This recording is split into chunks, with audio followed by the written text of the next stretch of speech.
If I hire that person and they misrepresent my brand, or they misrepresent the outcome or the mission that I'm trying to achieve, I have a lot of fear around what might happen to the business that I've put together over the last 4.5 years. But you can literally go scour the internet for anyone you want and then say, here's my vision, come join me, let's do this together. How fun is that?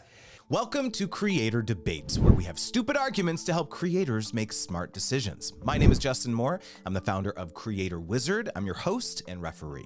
Today we're talking about the pros and cons of building a team or staying a solo creator. I'm gonna get vulnerable with you for a second. I have some psychological trauma around this topic because I ran an influencer marketing agency for 7 years. Initially, it was just me, but as the business started growing and I started struggling to keep my head above water with the work, I did what I thought you were supposed to do. I hired an employee. That went well, so I hired another, and then another. Fast forward 5 years, and my payroll was almost $50,000 a month. I know that seems like a lot, but we were also making a lot of money, pulling down multi-six-figure brand partnership contracts. But then everything came crashing down in 2020 when the pandemic started. I tried everything that I could to save the company, but it just wasn't enough, and I had to lay off all my employees. It was the absolute lowest point in my life, emotionally and professionally. I spent several months in a really dark place. But thankfully, I emerged from those ashes and started Creator Wizard, and it's really starting to grow. But now I have this crippling fear that if I start hiring too many employees again, it's all gonna come crumbling down like the agency. Even though I'm aware of this limiting belief, it's super hard to not let the anxiety creep in, especially during fluctuations in revenue month to month. And sometimes I wonder, do you really need to grow a team to build a successful creator business? Is it possible to stay solo and still thrive? I'm honestly not sure, which is why I asked two experts here today to settle this debate once and for all. Barrett Brooks is a writer, coach, and previously the chief operating officer at ConvertKit, so you can say he knows a thing or two about building teams. Justin Welsh, on the other hand, runs a one-person business that teaches creators how to identify, develop, and monetize the skills they already have. So by the end of this episode, you'll know when is the best time in your creator journey to make the decision to grow a team versus stay solo, the unexpected and surprising benefits to both, and honestly, the only thing I really care about, who is a better creator debater, Barrett or Justin? So let's get into opening arguments. So Barrett, tell me why growing a team is something that every creator should aspire to. You have 2 minutes. Awesome. Well, thanks for having me. I'll start with, I'm a coach, so my job is to help people make the right decisions for them, but I'm going to play the character of believing growing a team is the right way to go today. First of all, so many people that are entrepreneurs and creators have had experiences like you. Horrible cultural experiences, bad managers, horrible, traumatic team experiences. And so often that results in hiding and fear and not wanting to go through that again and not wanting to recreate that for others. I think that's the exact wrong reason not to hire a team. And there's 3 reasons why I think you should. The first is I think you can experience so much love and belonging by being the CEO of a company that has people working for it that you like and care for. The second is you can create the kind of place that you've always wanted to work for. So you can go out and you can create great jobs for others. That's the kind of job you wish existed back when you were looking for them. And the third is you can make a lot more impact and a lot more money by hiring people.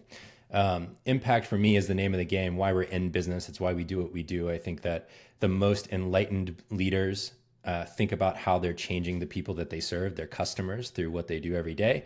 And by hiring a team, you can reach a lot more people, you can make a lot more impact, you can change a lot more lives. And usually if you're good at that and you have a decent business model, that leads to more money as well.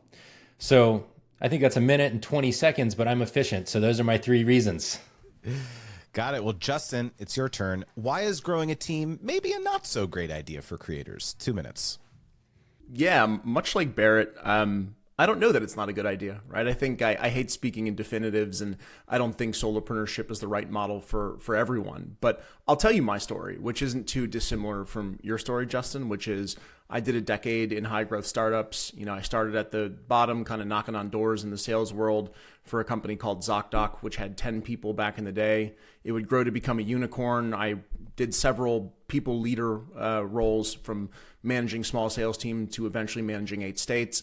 I moved on to become a chief revenue officer and grew a team from 1 to 150. And that business was overwhelming. And much like you, I had a really dark period. I think you used the word trauma. I would identify with that, where, things spiraled so out of control. They got so big. I was a first-time executive that I just burned out. And when that happened and I went to build my own one-person business, I, much like you, Justin, started thinking about, well, is it time to bring people on? But I had this sort of, PTSD, for lack of a better description. I know it's not the same thing, where I thought about, if I bring people on, what are all the things I have to deal with?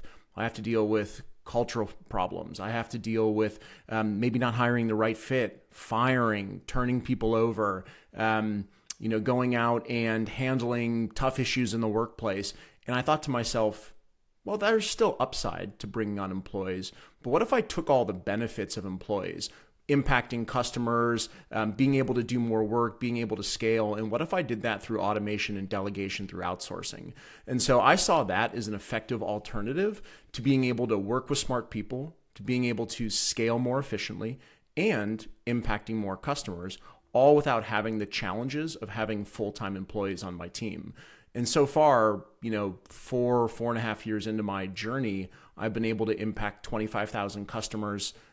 My content's read by 500 million people every year, and I do that as one person. And so I would argue that being able to scale and not impact customers as being a one-person business it's more difficult, but I would say still attainable. So that's how I think about building a one-person business. And again, it doesn't necessarily make it right for everyone, but in my period in time, in my life, it's right for me.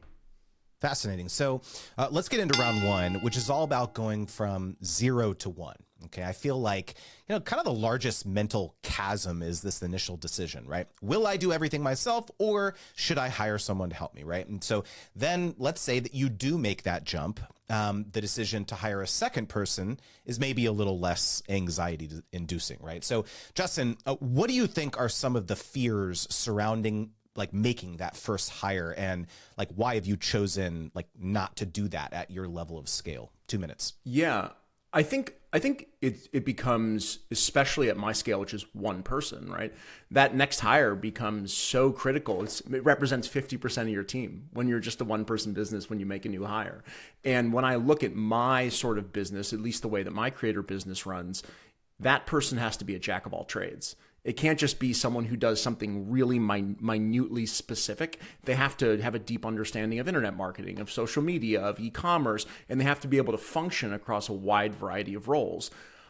I know people exist like that, but I often call those folks purple squirrels, right? They're hard to find and identify and hire and get right and pay for. And there's a lot in getting that right. And so that becomes challenging. But then throw it on its head. What happens if you get it wrong? Right? I've spent the last 4.5 years building a brand that I think has a lot of trust and authority in my small corner of the internet. And if I hire that person and they misrepresent my brand, or they misrepresent the outcome or the mission that I'm trying to achieve, I have a lot of fear around what might happen to the business that I've put together over the last 4.5 years. Set aside, what happens if you do that, it's not the right fit, and then you have to lay that person off? Then you have 50% of your total business employees who are now been laid off, who can go out there and talk about that experience. I of course, you can wrap that things up through legal things like that, but I don't even want to get into that. I'm already starting to have some anxiety just thinking about going through those motions. I'll put it back to a very short, quick story. About 6 Fridays ago or 7 Fridays ago, I was ready to go to happy hour with my wife at 4:30. We live up here in upstate New York. We were going to go hang out with some friends and get a glass of wine. And a friend of mine who lives in Cleveland texted me and said he was dealing with a legal issue from an employee of his. He was trying to go out on a date with his wife. They get very little time away from their kids. And here he was, Friday, 4:30 p.m., on, dealing with a legal issue. And I just thought, that's not for me. I'd much rather outsource, automate, delegate. Got it. Yeah, that does not sound like fun. Barrett, your turn. All right. I know a bit about the early days of ConvertKit, but like, are there headcount numbers where it just kind of gets exponentially more difficult to maintain team cohesion and, maybe even start experiencing diminishing returns? 2 minutes. Yeah, I mean, definitely. And like, I identify with both of what you're saying. I'm conscious of not overlapping our conversation too much because I'm playing a role today, which is hire teams. Stay in your corners. Yeah. But listen, I've managed a lot of people, and like, I've had my own, traumatic experiences as well. And like my own as well, leaving teams when it was hard. I like got my identity wrapped up in it. And so like, I get all of that for sure. I think there's an argument to be made for that being true.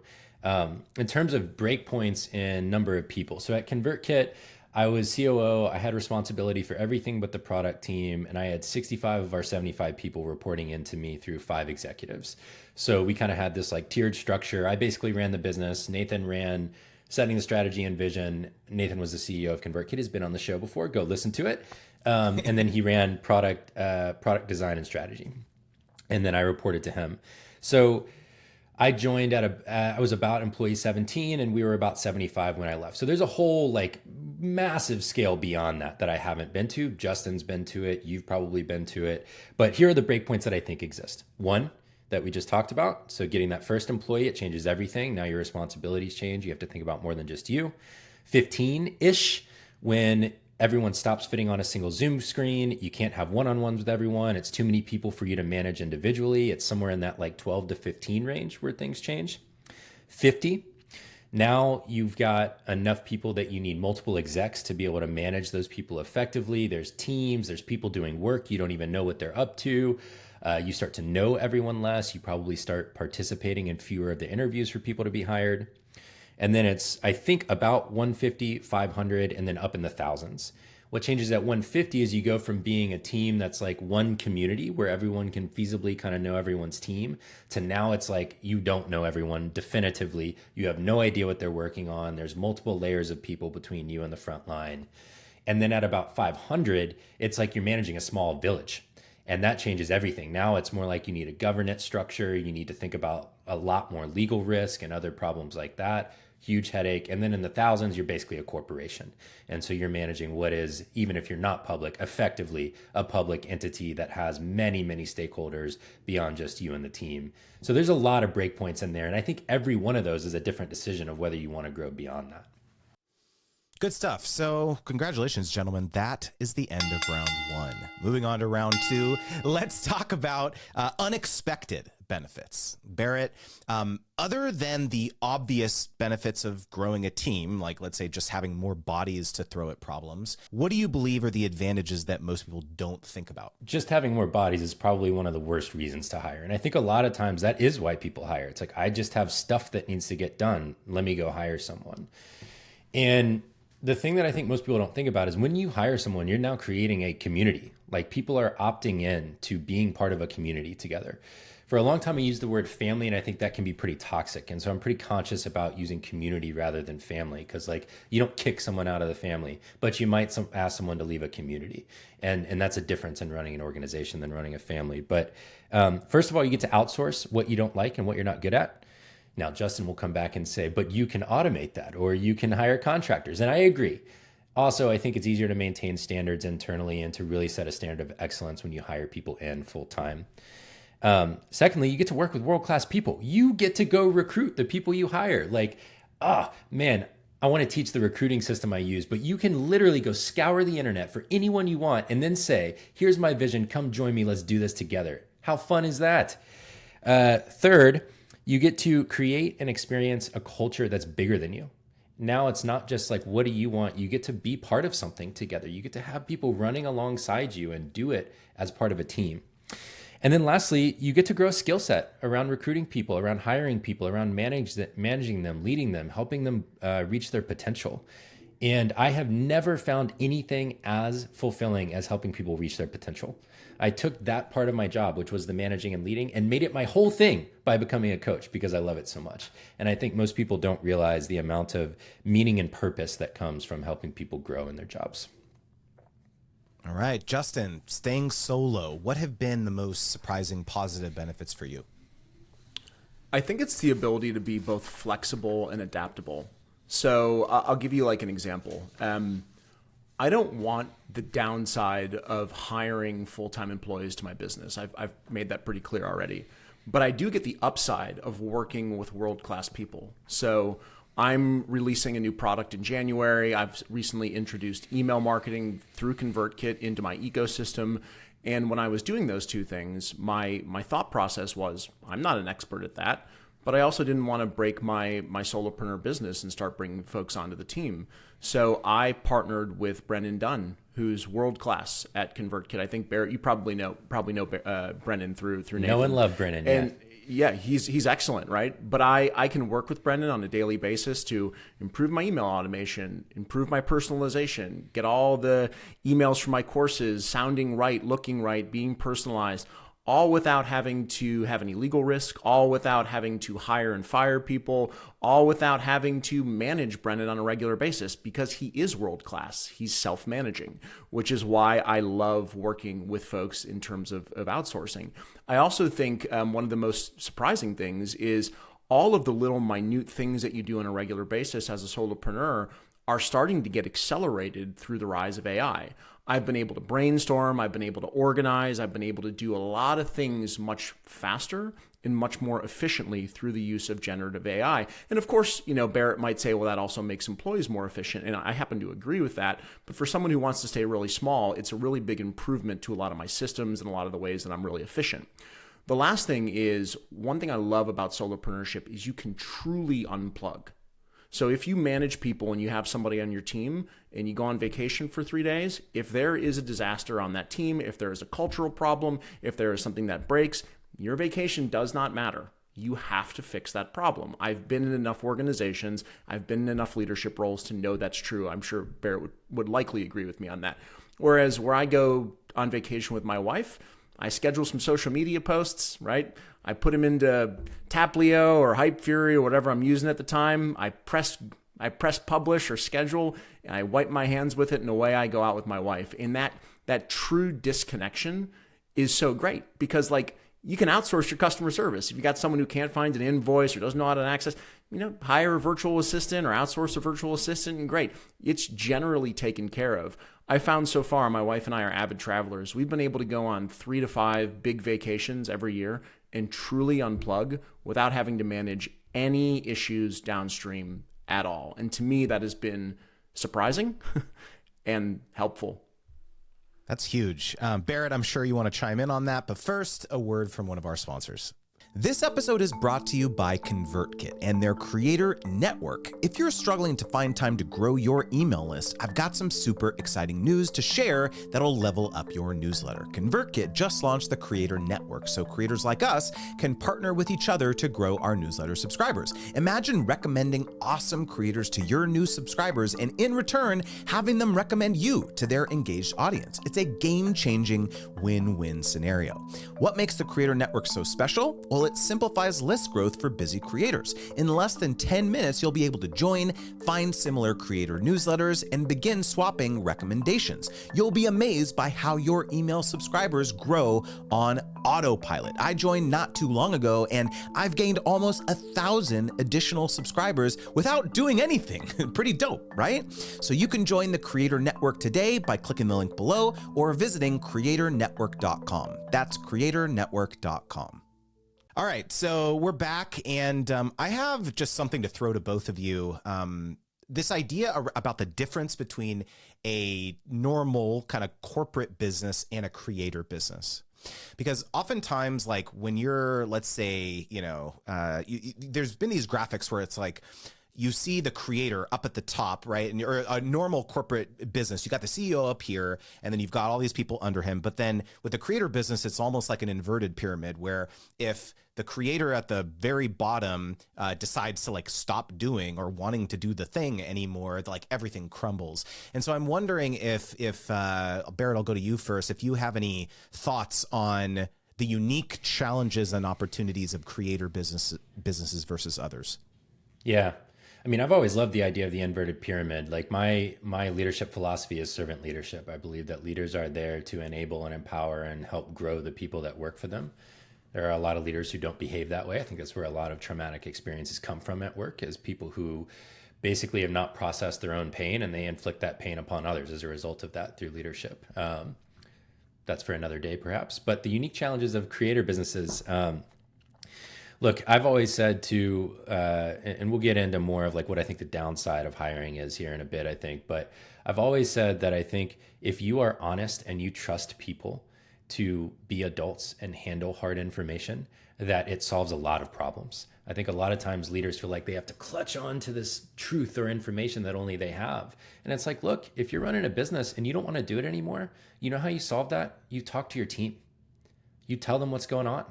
And yeah, it might be scary. They might be thinking, I need to go find another job. But guess what? They might need to go find another job. And so it doesn't change it that you're having the conversation with them. You're a human. Like, yeah, you might change what you want to do. You might realize that the dream you thought you had was a false peak. Okay, fine. Help them go find great jobs. Recommend them to people you know, like, and trust. There are ways to solve these problems. But I think so much of what we avoid when we avoid hiring people is our own fear of relationship and vulnerability.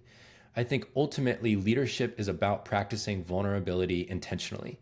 And that's what being a CEO is. And so, yeah, there might come a day when everyone has to move on. And also that could be a beautiful day of ritual and celebration and shared praise and a time when you all look back on what you've done together. But we don't treat it like that. We treat it like it's a funeral. And I think that has a huge impact on how we experience it. Justin, thoughts on, the unique characteristics about creator businesses? Yeah, I think it's really interesting. I was thinking about someone like Ryan Reynolds the other day, who, for lack of a better description, you might consider a creator, right? I don't know if he fits right into that box, but like started as an actor, then I think he had a tequila brand and then mobile phone and, soccer club and all this stuff. And all of that comes off of two things. One is he has some money. That's helpful, right? But two, he's also very popular, very recognizable. And so he's able to be sort of a chameleon. He can move from industry to industry, whether it's tequila or soccer or mobile phones, very fluidly because he is a popular creator. He has a large following. People are interested in what he is doing.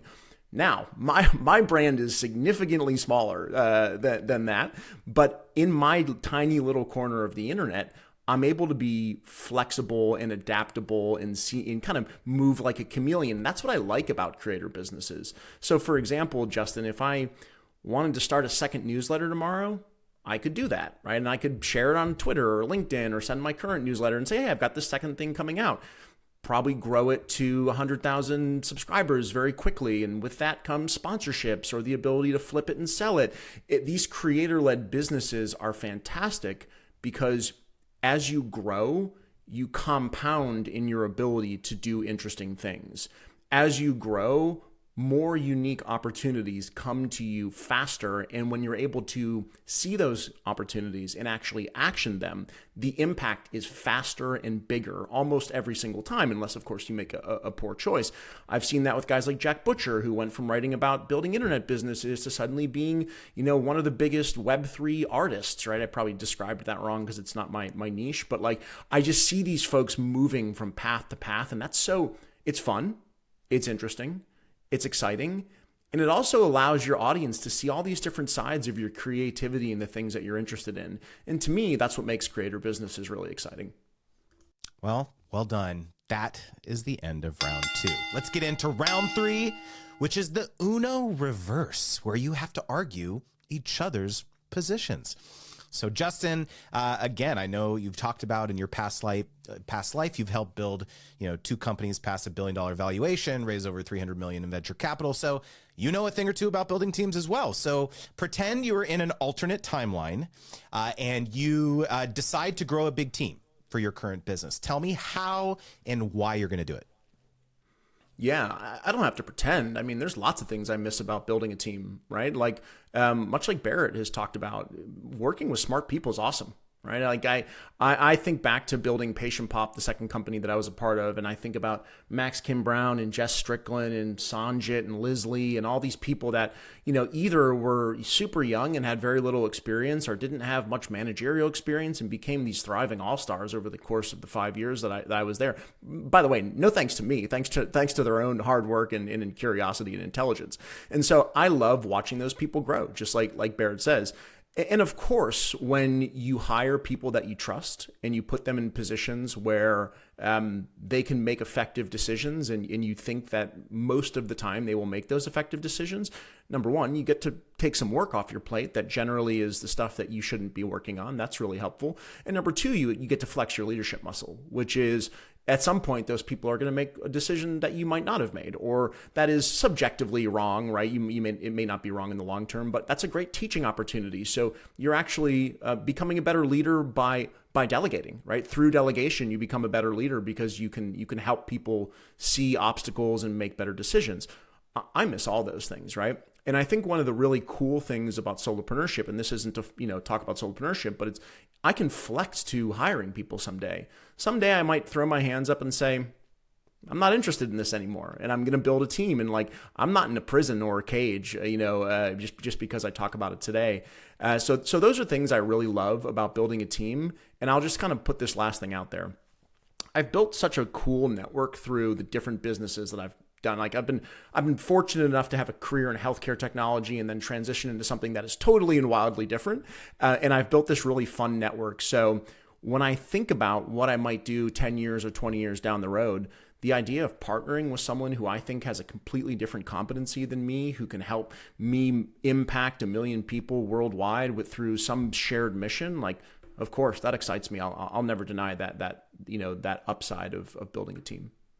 One thing I took away from Tiago Forte's Building a Second Brain was the power of pulling from a completely different industry or pulling from a completely different subject matter, science fiction book or something that somehow you're able to pull, the theme into your current work. And I never really appreciated the power of that. So that kind of reminded me of what you were saying, Justin.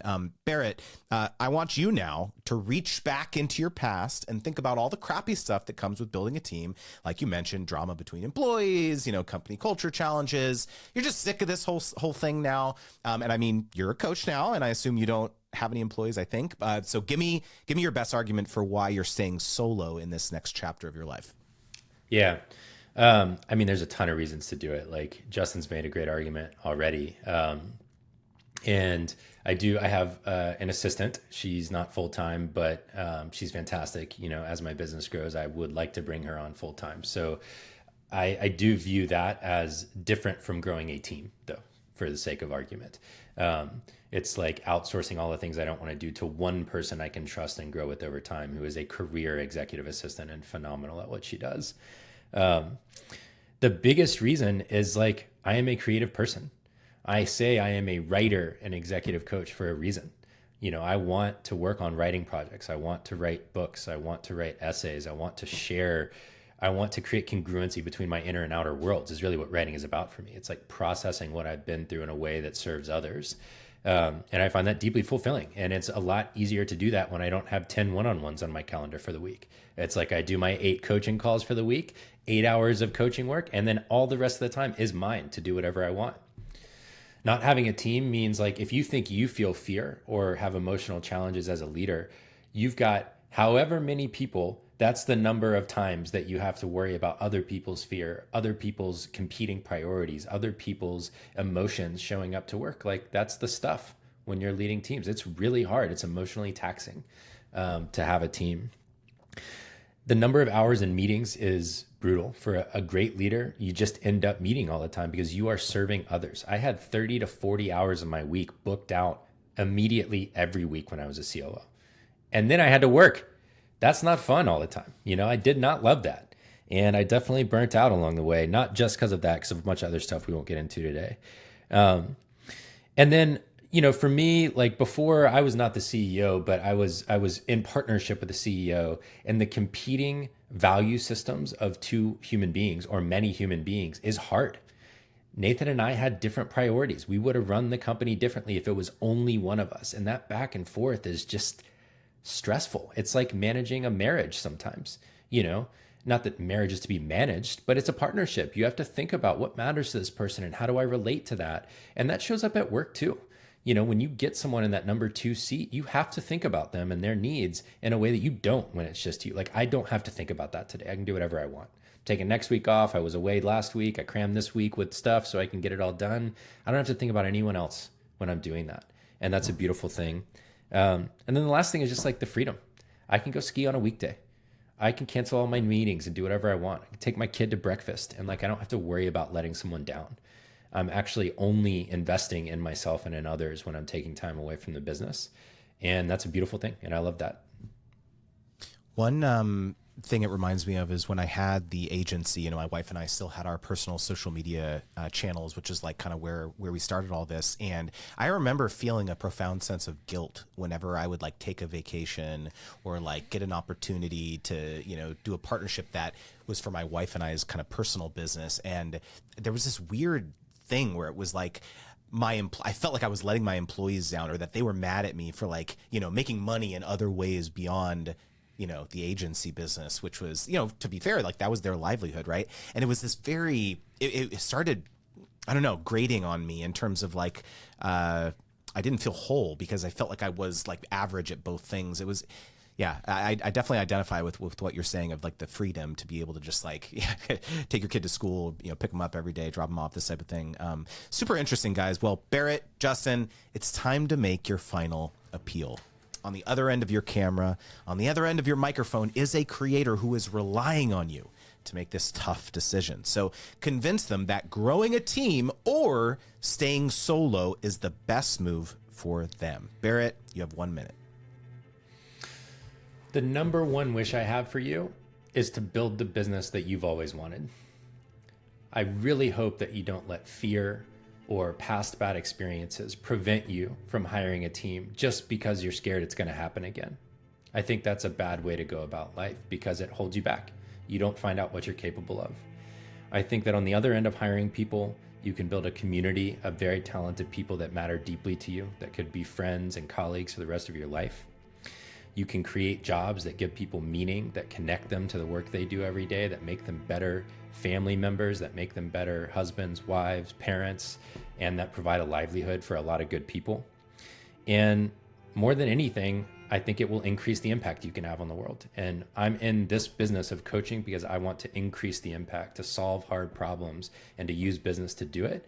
And I think I've always said it as one-person teams don't build jet engines. And a lot of problems in the real world require teams. And I want a lot of courageous people to take that leap so that we can solve the things that really matter in the world. I feel like you were speaking directly into my soul with that one, Barrett. Thank you. All right, Justin, you're up. You got 1 minute. You only live one life. And the biggest currency in life, we see it on the internet. People think it's money. It isn't. It's time. And especially when you're in your 30s, your 40s, your 50s, some of your probably better earning years, when you're still in physical shape, when you're nurturing the relationship with your spouse, your partner, your kids, watching your kids grow up, right? That to me is the prime time in your life where you want to be doing as many things that you love to do and as few of the things that you don't like to do. And when you're a solopreneur, you get to make those choices.